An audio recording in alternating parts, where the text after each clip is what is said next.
कि जब बढ़ते हैं तो सामने घर आता है तो घर को भी तोड़ देते हैं, वो जानते हैं। और इसलिए जब हवा आती है तो थड़ ज्यादा हिलता नहीं है, उसे पता है हमारे मूल स्ट्रांग है। लेकिन उस थड़ के ऊपर आती हैं बड़ी डालियां, उन डालियों के ऊपर आती हैं और छोटी डालियां, और उसके ऊपर होती है छोटी सी टहनी कि जिसके ऊपर पत्ता लटकता है।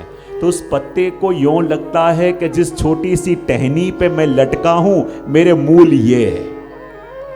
और ये तो कितना कमजोर है, जरा सी हवा आएगी तो ये मेरा मूल टूट जाएगा, मैं उड़ जाऊंगा। और कहते हैं जब आंधी आती है तो सबसे ज्यादा ये पत्ते डर के मारे कांपते हैं इसलिए क्योंकि वो जिस टहनी पे लटके हुए हैं उसी को अपना मूल मान बैठे हैं, और इसलिए आंधी से डर जाते हैं। तो देखें तो अपनी दशा भी उन पत्तों की तरह है कि जिस परिवार रूपी टहनी पे अपन लटके हैं उसी को अपना मूल मान बैठे हैं। और इसलिए जरा सी जीवन में आंधी आवे और अपन विचलित हो जाते हैं, लेकिन जब ये अनुभव हो जावे कि जिस टहनी पे लटका हुआ हूं वो मेरे मूल नहीं, पर मेरे मूल तो स्वयं श्री गोवर्धन धरण है, जब ये जीव को पता चल जावे तो बड़े से बड़ी मुश्किल भी उसे कभी विचलित कर पाएगी नहीं। इसलिए कह दिया कि मम प्रभु श्री गिरिराजधारी, कि मेरे प्रभु तो श्री गिरिराजधारी हैं। और जब व्यक्ति को पता हो ना कि उसके पीछे के उसके संग कौन खड़ा है, तो फिर वो ये परवाह नहीं करता कि सामने कौन कौन खड़ा है। जब उसे ये पता हो कि मेरे संग कौन है, मेरे संग कौन खड़ा है, फिर उसे ये परवाह नहीं रहती कि सामने कौन कौन खड़े हैं।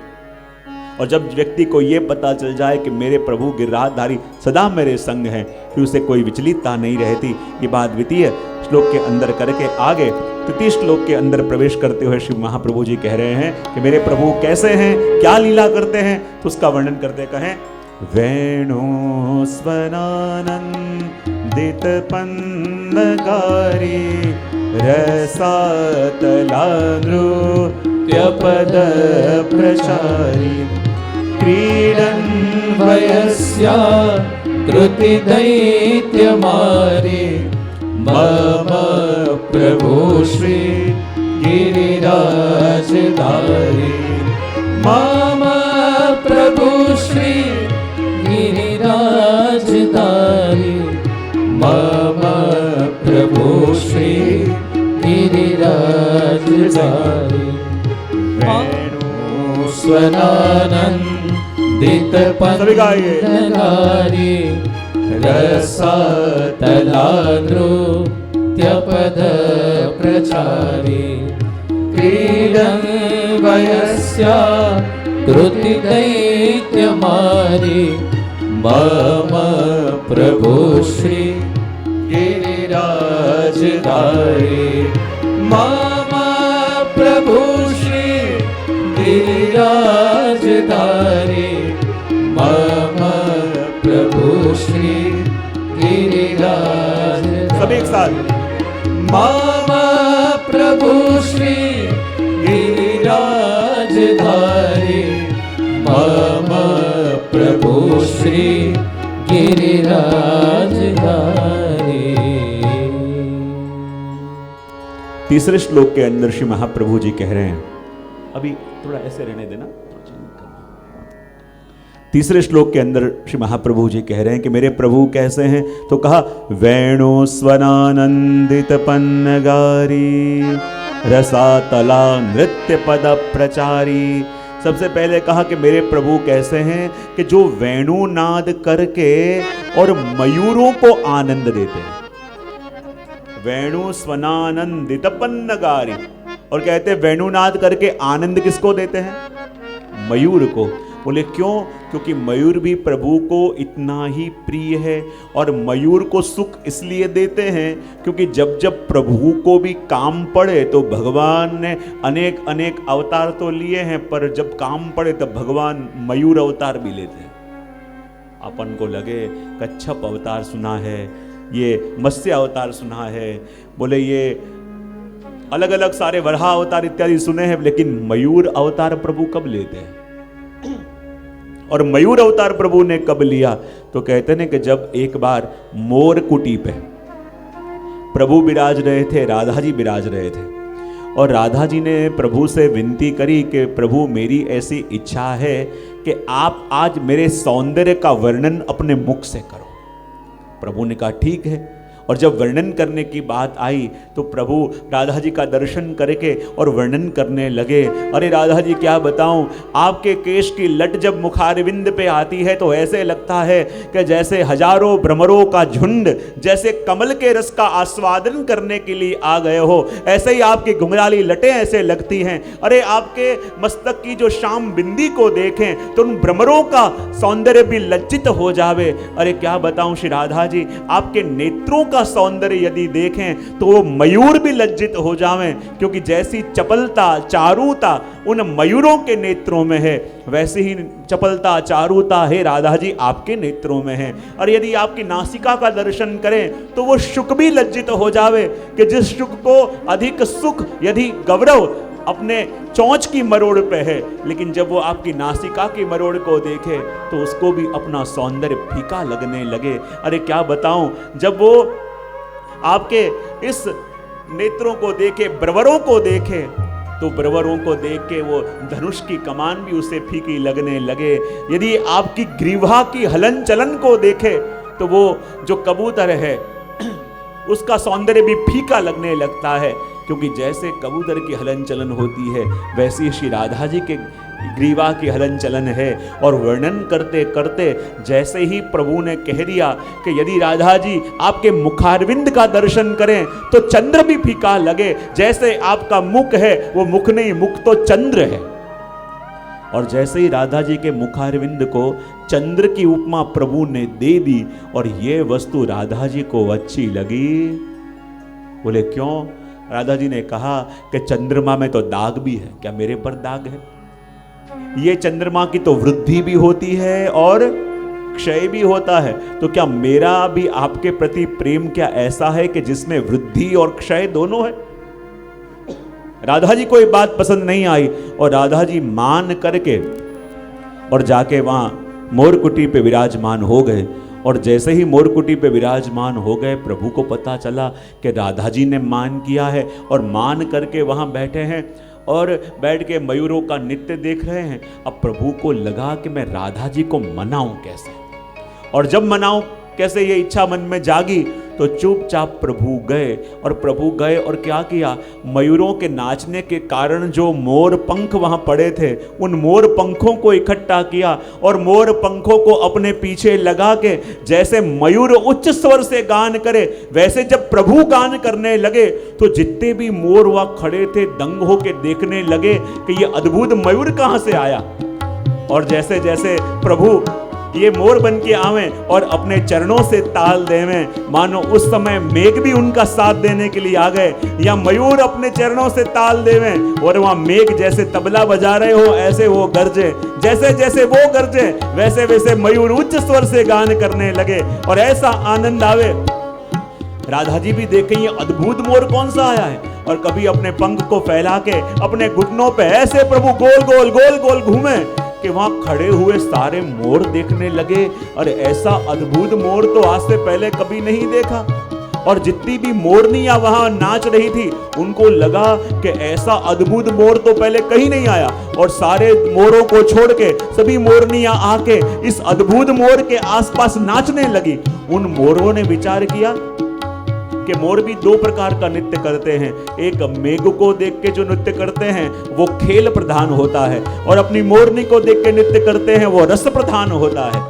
और आज मोरनियों को देख के वो रस प्रधान नृत्य करने लगे, लेकिन जैसे ही प्रभु घूमते घूमते आए, कभी अपने पंख फैलाते फैलाते मुख नीचा करें और कभी ऊंचा मुक्त करके गाने लगे, और ऐसा अद्भुत नृत्य मयूर नृत्य देखा तो सारे मोर भी दंग हो गए और चकोर होके प्रभु को टगर टगर देखने लगे कि ऐसा मोर तो कभी देखा नहीं।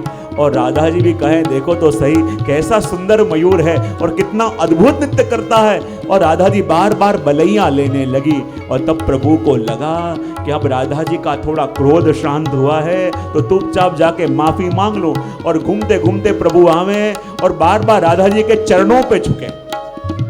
राधा जी को लगे ये बार बार चरणों में क्यों झुक रहा है, दूर जाके बैठ जावे तो भी बार बार मयूर बन के आवे और राधा जी के चरणों में झुके।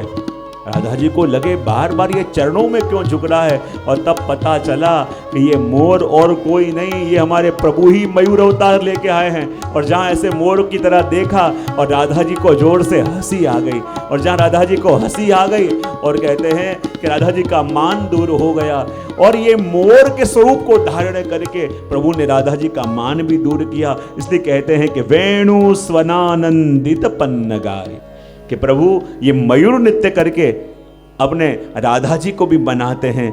इसलिए भी प्रभु को ये मयूर बड़ा प्रिय है। और मयूर बड़ा प्रिय है तो मयूर को सुख कैसे देते हैं? बोले वेणु स्वनानंदित पन्नगारी।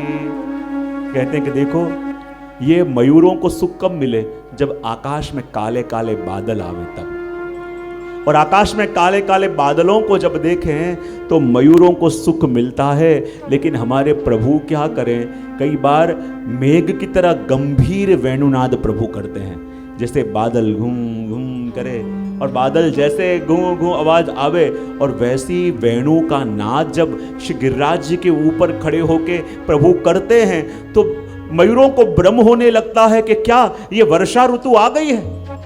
वैशाख महीने की गर्मी से तप रहे मयूरों को जब प्रभु गिरिराज जी की शिखर ऊपर जाके जैसे ही ये सुंदर मधुर वेणुनाद करते हैं, और ये मयूरों को भ्रम हो जाता है कि जैसे बादल गरज रहे हैं, कहीं वर्षा ऋतु तो नहीं आ गई। और जैसे ही ऊपर देखें तो गिरिराज जी के ऊपर श्याम स्वरूप प्रभु ऐसे लग रहे हैं कि जैसे कोई श्याम बादल जल से भरा हुआ, रस से भरा हुआ हम ब्रजवासियों पे बरसने के लिए गिरिराज जी के ऊपर आ गया है। और जब ये दृश्य मयूर देखें तो मयूरों को बड़ा सुख मिलता है। और हमारे प्रभु भी वेणु स्वनानंदित पन्नगारी, हमारे प्रभु भी ये वेणुनाद के द्वारा अपने जीवों को सुख देते हैं। और ये मयूरों को सुख देते हैं। बोले क्यों?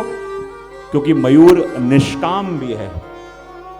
मयूर निष्काम भी है। और कहते हैं कि प्रभु की वेणुनाद का सुख उसी जीवों को मिलता है कि जिनके मन में कोई लौकिक कामना नहीं रही। और इसलिए कहें वेणु स्वनानंदित पन्नगारी सतलादृतपद प्रचारी क्रीडन् वयस्या कृति दैत्यमारी मम प्रभु श्री गिरिराजधारी मम प्रभु श्री ऊपर कर गिरिराजधारी मम प्रभु श्री गिरिराजधारी मम प्रभु श्री गिरिराजधारी मम प्रभु श्री गिरिराजधारी।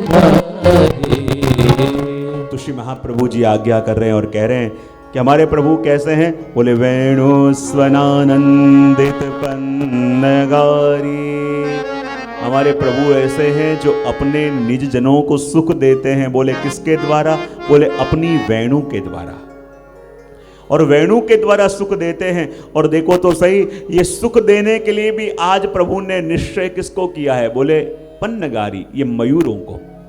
और मयूरों को सुख प्रभु देते हैं इसलिए भी क्योंकि देखो जब मयूर नृत्य करता है और उसके पंखों के अंदर एक एक चंद्रमा दिखते हैं कि नहीं?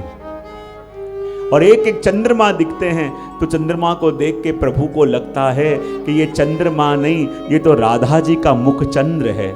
और जब मयूर अपने पंखों को फैलावे और एक एक चंद्रमा दिखे तब प्रभु को लगे कि राधा जी अनेक स्वरूप धारण करके मुझे देख रही हैं। और इसलिए प्रभु कहें कि मोर नृत्य कब करेगा? जब मयूरों को सुख मिले। तो मयूरों को जिसमें सुख मिले ऐसी वेणु का गान हमारे प्रभु करते हैं। इसलिए एक पंक्ति के अंदर अपन देखें ना कि जब भगवान उन मयूरों के लिए बंसी बजाते हैं तो मयूरों के लिए बंसी बजा के उनको सुख देते हैं। तो हमारे भगवती जनों को उन मयूरों के भाग्य की सराहना करने का मन होता है और सराहना करके कहते हैं कि क्यों ना भय हम मोरा वृंदावन, क्यों ना भय हम मोरा।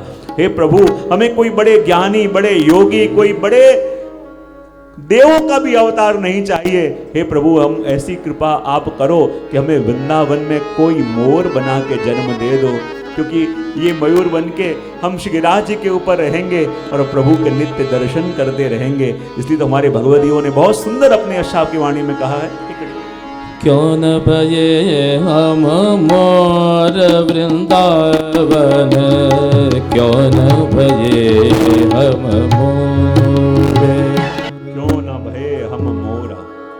हमारे व्रजभक्त ये मन में कामना करते हैं और कहते हैं कि जैसा सुख प्रभु ने उन मयूरों को दिया है और जैसी सेवा उन मयूरों ने प्रभु की करी है, हे प्रभु हमें कोई बड़ा जन्म नहीं चाहिए। ऐसी कृपा करो कि वृंदावन में मयूर बना के हमको भेज दो, क्योंकि जितना सुख उन्हें प्रभु के दर्शन का मिलता है उतना सुख तो स्वर्ग में रहे देवताओं को भी उनका नहीं मिलता।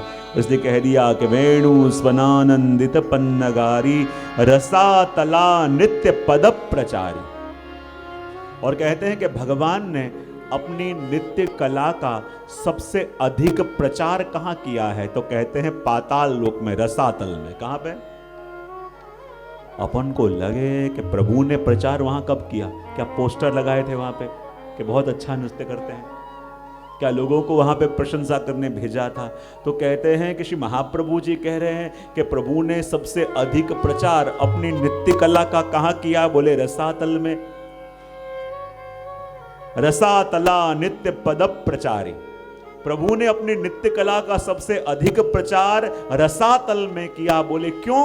क्योंकि रसातल में रहने वाले जीव कौन? बोले सर्प योनि। और जब भगवान ने काली का दमन किया और काली की फणाओं के ऊपर जब नृत्य किया, काली की फणाओं के ऊपर जब भगवान ने नृत्य किया, तो कहते हैं प्रभु ने अपनी नित्य कला का प्रचार भूतल पे तो था ही, पर संग संग कहां भी कर दिया? तीनों लोकों में। देखो जब प्रभु नृत्य करे तो स्वर्गों से देवताएं तो पुष्प वृष्टि करने आवे, जब प्रभु नृत्य करें तो ये सारे गोपीजन तो भागते भागते आवे। लेकिन प्रभु की नित्य कला पृथ्वी और स्वर्ग से सीमित नहीं, रसातल में भी प्रभु ने प्रचार किया। बोले कब किया? कि जब भगवान को पता चला कि यमुना जी के अंदर काली आके बसा है और भगवान ने छलांग लगाई यमुना जी में, और जैसे ही छलांग लगाई और काली अपनी फणाओं को खड़ा करके आक्रमण करने आया और जैसे ही अपना विष प्रभु के ऊपर डाला, भगवान ने कहा मेरा तो संकल्प है कि जिस जीव के पास जो भी कुछ हो मुझे अर्पण करे तो मैं उसके वश हो जाता हूँ। जिसके पास पुष्प हो मुझे पुष्प देवे, जिसके पास फल हो मुझे फल देवे। इसके पास विष है तो इसने मुझे विष दिया, तो जिसके पास जो हो मुझे अर्पण करे, मैं उसके वश हो जाता हूँ। और काली के फंदे के अंदर, काली के वो योकड़ी के अंदर भगवान आ गए और जैसे ही माँ ने और सभी गैयाओं ने देखा, चित्कार करने लगे और तब प्रभु ने अपने देह का विस्तार किया। और जैसे ही विस्तार किया और काली की एक एक नसें फटने लगी और जैसे ही पकड़ छूटी और भगवान ने छलांग लगाई और छलांग लगा के काली की फणाओं के ऊपर खड़े हो गए। और फणाओं के ऊपर खड़े जब भगवान हो गए तो ब्रह्मा जी पखावज लेके आ गए, देवताएं अलग अलग वाजिंत्र लेके आ गए। वहां ब्रह्मा जी जैसे जैसे पखावज बजावें वैसे वैसे काली की फणाओं के ऊपर भगवान नृत्य करें और एक एक चरणों से उस फणा के ऊपर प्रहार करें कि जो फणा झुकती नहीं है।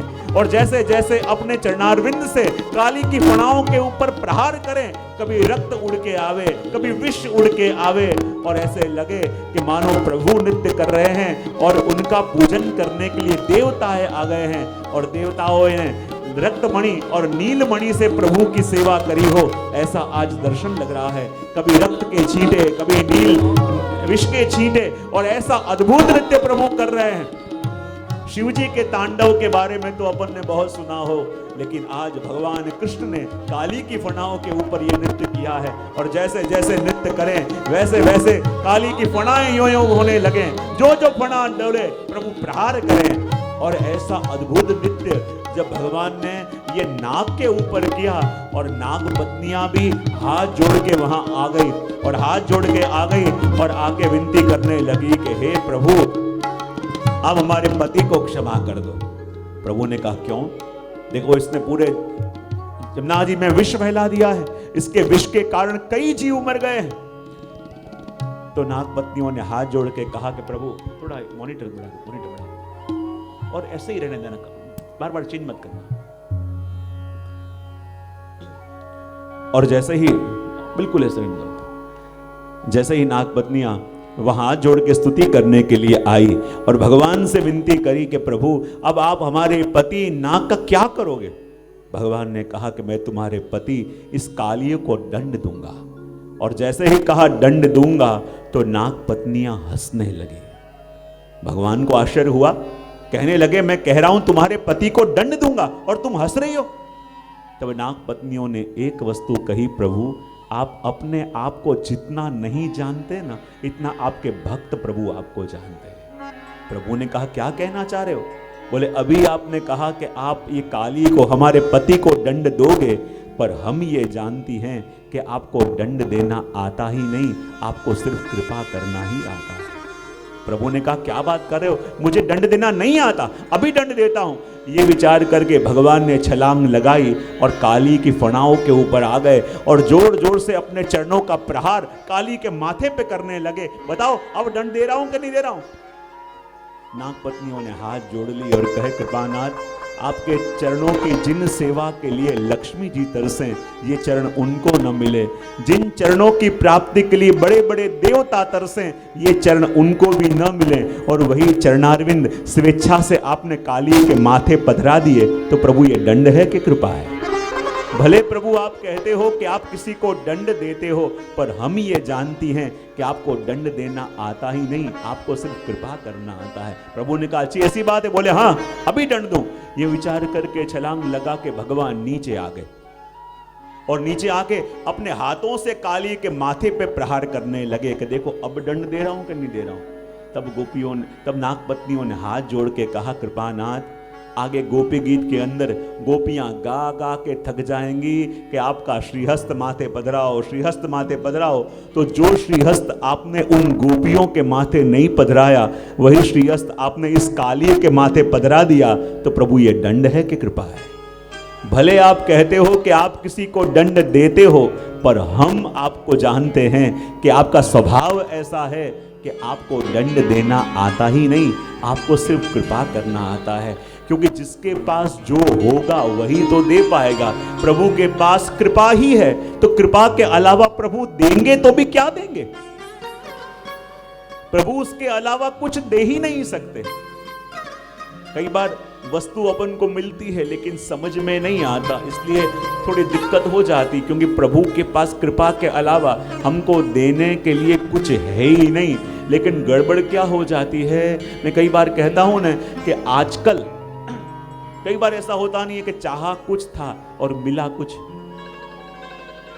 अपेक्षा कुछ और करी थी लेकिन सामने कुछ और आया। ऐसा जीवन में बार बार होता है कि नहीं? हाँ कि ना तो पड़ा? किसकी हाँ पाड़ी, होता है उसकी कि नहीं होता है उसकी? कई बार जीवन में होता है कि नहीं? कई बार जीवन में ऐसा होता है कि हम चाह रहे हैं कुछ और, सामने कुछ आ रहा है, प्रयत्न किसी और के लिए कर रहे हैं, सामने कुछ और मिल रहा है। यदि ऐसा हो तो मन विचलित भी हो जाता है, और विचलित भी हो जाता है तो देखो इस जगत के अंदर जीवन में कई वस्तुएं सामने ऐसी आती हैं, कई घटनाएं ऐसी घटती हैं कि जिसके लिए अपन मेंटली प्रिपेयर्ड नहीं होते। लेकिन इस कलिकाल के अंदर प्रभु को भी लगता है ना कि लोगों को सरप्राइज देने का बड़ा शौक होता है। सरप्राइज बर्थडे पार्टी रखेंगे, सरप्राइज ये करेंगे, सरप्राइज वो करेंगे।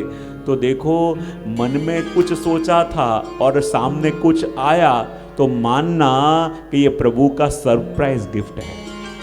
और देखो अपन को पता नहीं है कि गिफ्ट के अंदर क्या है, क्योंकि अपना स्वभाव क्या है कि अपन पैकिंग देख के रिएक्ट करते हैं, वो पैकिंग को खोलने की राह देखते नहीं है।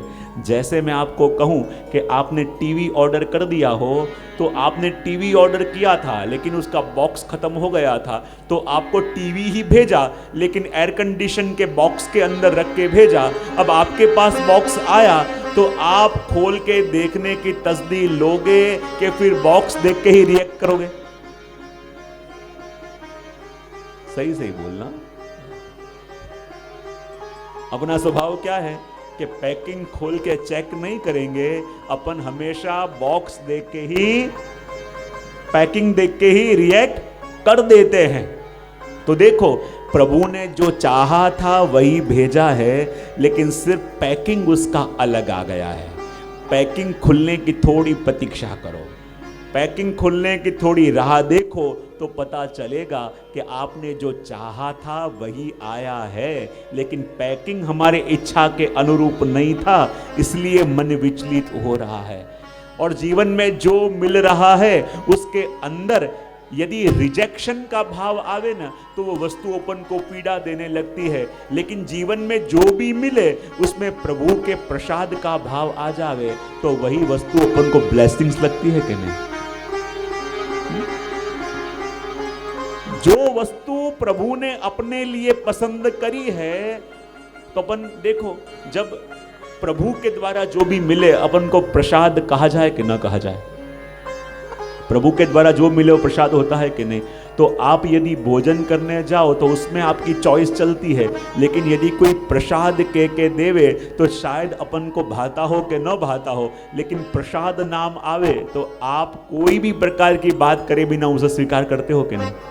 हाँ, आप शायद किसी के घर में भोजन करने गए हो, कोई परोस रहा हो तो आप कह सकते हो कि ये मुझे भाता है, मुझे ये नहीं भाता, लेकिन बाद में वो थाली लेके आवे, बोले ये महाप्रसाद है। और महाप्रसाद कह के जब वो आपको कुछ देवे तो आपको भाता है कि नहीं भाता है, ये वस्तु गौण हो जाती है। ये प्रसाद है, प्रभु के द्वारा मिला है, ये बात मुख्य हो जाती है कि नहीं।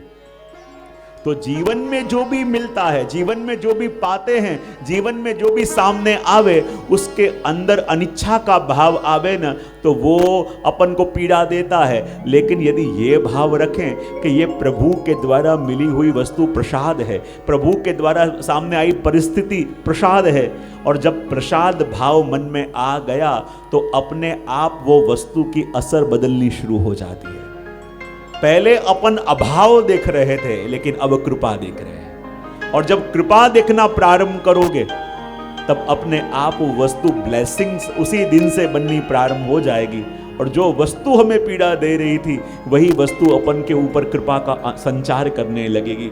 और इसलिए यहां कह दिया कि वेणु स्वनानंदित पन्नगारी रसातला नित्य प्रद प्रचारी। और नाग पत्नियों ने वही कहा कि प्रभु आप अपने जीवों के ऊपर कृपा ही करते